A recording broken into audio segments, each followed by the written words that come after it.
Hey, what's up guys? It's Ryan again, back with another facts video. This time I'm doing it on what I think is the funniest show on television right now. It's Always Sunny. So season 12 is currently 3 episodes in, and it looks like it's shaping up to be one of their best seasons ever. I just wish they came out with more than 10 episodes per season, but that's probably the reason every episode is a comedic goldmine. So without further ado, here are 50 facts you didn't know about It's Always Sunny in Philadelphia. 1. The role of Sweet Dee came down to actresses Kristen Wiig and Caitlin Olsen. Creator Rob McElhenney initially didn't want Olsen because during her audition, she left out a pivotal line, but Glenn Howerton believed that she was the funniest and the others agreed. The role went to Olsen, and of course, despite his naysaying, McElhenney and Olsen would be married soon after. 2. Initially, the guys had written Dee as the voice of reason, but Olsen thought that was boring and only agreed to be on the show if she were as funny as the men. Though the writers admit that they didn't handle Sweet Dee's character the best in season 1, they eventually elevated her character to be one of the raunchiest women on television. Like a bird lady covered in bird shit eating cake. 3. For the first 2 seasons, It's Always Sunny was the lowest budgeted show on television. The network only gave the creators $400,000, a third of the normal cost to make the first season. 4. FX considered canceling the series after season 1, but in the end decided to keep it, only if they found one big-name comedian to join the cast. Danny DeVito then became a series regular, and the show is now one of the network's highest-rated series. 5. Danny DeVito only decided to do the show in season 2 because his children were big fans. He enjoyed being on the cast so much he stayed on as a series regular. 6. Although Danny DeVito brought more attention to the show, ratings were still meager. It wasn't until FX released episodes on DVD and on the streaming service Hulu that people were able to sample the series, leading to the show becoming one of the service's most watched series. Demand for reruns eventually grew so popular that Comedy Central shelled out $33 million for the rights. 7. Despite being picked up by FX, Sunny still had just a third of the budget of a typical network sitcom and was so strapped for cash that the actors shared a trailer. McElhenney made such a meager salary for the season that he continued waiting tables at a West Hollywood cafe after he finished shooting for the day. 8. During series development, the network said they would give writers $500 if they could come up with a better name than It's Always Sunny in Philadelphia. Obviously, no one could. 9. The original pilot of It's Always Sunny is an amateur short film made by Rob McElhenney, Glenn Howerton, and Charlie Day. The gang used 2 simple camcorders, and amazingly, the estimated production cost was only $100, which went solely to tapes for the cameras. Are you sure? Yes. Look at his jeans. There's a bulge in there. That's a penis. Got a bulge of a penis. A big penis in his jeans. It's a man rub. 10. The cast actually never drinks on set during filming, despite their characters being complete alcoholics. No, Charlie, it's just orange juice. Just orange juice, like the mixer? Yeah, people drink it. Yeah. That's crazy to me. When was the last time you drank straight mixer? 11. Although It's Always Sunny has a rabid following and much critical acclaim, the show wasn't nominated for an Emmy until 2013 during its 9th season. Ironically, the season featured the episode The Gang Desperately Tries to Win an Award, which parodied the fact that the show had never been nominated for an Emmy. 12. There is a Russian adaptation of the show called It's Always Sunny in Moscow. 13. Rob McElhenney decided to gain 50 pounds of mass for the show's 7th season as a response to his theory that everyone on television gets progressively better looking. He ate 5,000 calories a day, most of it from nutritionally viable sources like chicken and vegetables, some of it from ice cream to achieve a smooth seal-like appearance. McElhenney's original idea, however, was to have the entire cast add bulk while Danny DeVito would lose a dramatic amount of weight. Of course, no one was on board with his plan. 14. Though Mac and Charlie are named after their respective actors, Glenn's character is named Dennis because Howerton wanted to create as much distance from his character as possible. Probably a good idea. The gap! You old fat bitch! You fat bitch! 15. The original premise of the series was intended to be about 4 struggling actors in Hollywood, entitled It's Always Sunny on TV. I've never seen you act. Oh, really? Ta-da! I've been lying the whole time! 16. All of the characters' wives are featured on the series except for Danny DeVito's. However, DeVito's wife, Rhea Perlman, appeared in the live stage production of the series play, The Night Man Cometh. 17. Mac's mother's house is actually located next to McElhenney's real childhood home. What is wrong with you, woman? You're saying that I'm unattractive? You don't find me attractive? No.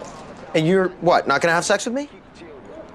No, this is ridiculous. I'm out of here. 18. One of the original working names for the show was simply Jerks. Thank God they didn't go with that.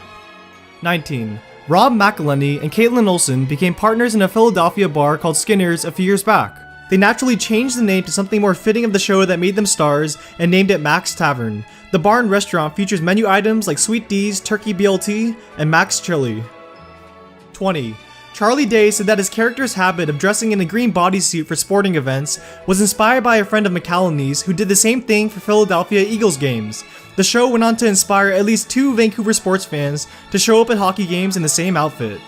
21. Before Sunny premiered in 2005, Glenn Howerton made the usual audition rounds, one of which was for Bryan Singer's Superman Returns, the 2006 film that eventually starred Brandon Routh. In addition to pursuing the role of Clark Kent, Howerton also auditioned for the role of Peter Quill in Guardians of the Galaxy. 22. The infamous Dick Towel from Season 5 was one of the funniest moments of the entire season. If you want to get your hands on one of these, it's actually easier than you might think. Simply go to dicktowel.com where you will find the Dick Towel itself as well as other Sunny merchandise.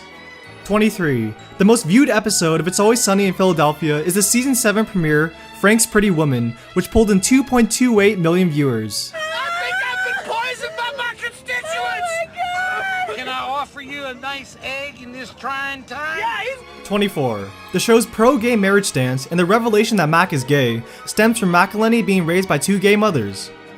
25. The McPoyles are based off of a real family that Rob McElhenney knew back in Philly. However, the real-life McPoyles are not psychotic and inbred like they are on the show. McElhenney just borrowed the name and the fact that there were a lot of McPoyles and improvised the rest. 26. Having Danny DeVito come in for Season 2 was obviously a positive, but there was a catch. He was only available for 20 days to film. This meant they had to shoot 10 episodes worth of scenes in those 20 days, often working on different episodes at the same time. It is also reported that Danny DeVito enjoys working on the show so much that he often volunteers to do things that some would assume he would have a problem doing, like coming out of the couch naked during a very sunny Christmas.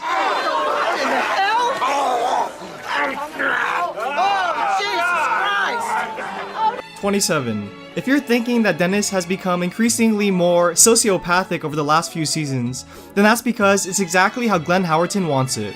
Howerton, who plays a certifiably insane Dennis Reynolds, was a little cautious about his character going full-on sociopathic at the beginning, but has stated that he always knew that was where the character would end up, peeling back the curtain a little bit each season.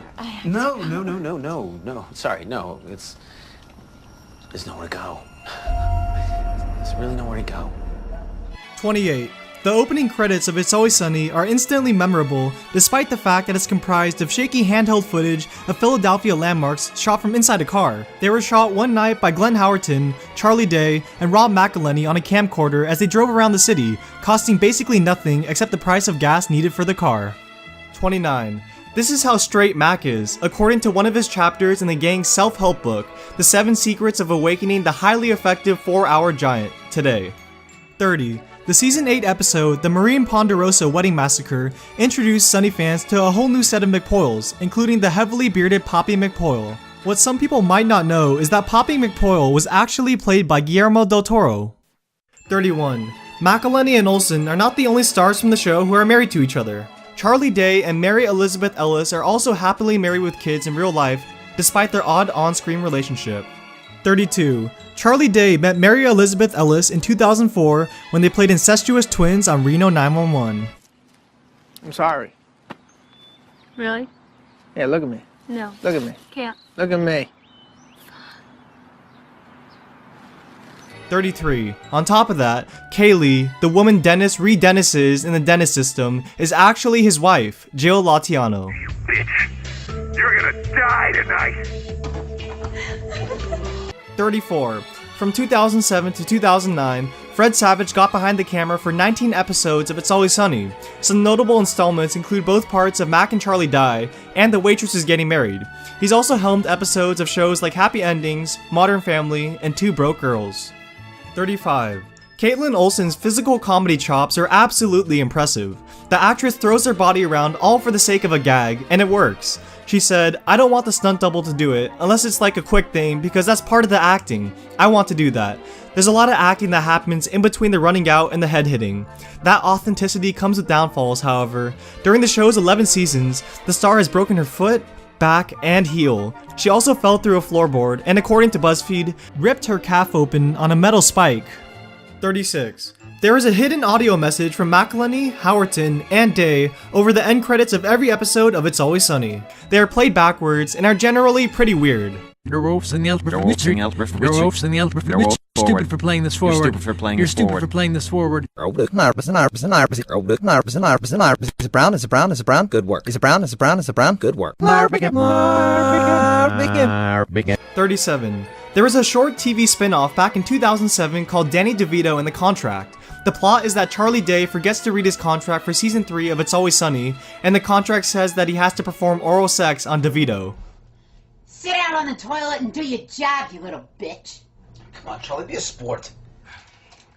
What the fuck is Fred Savage doing in here? Oh, I'm just here to watch. Go on, get over there. Go on.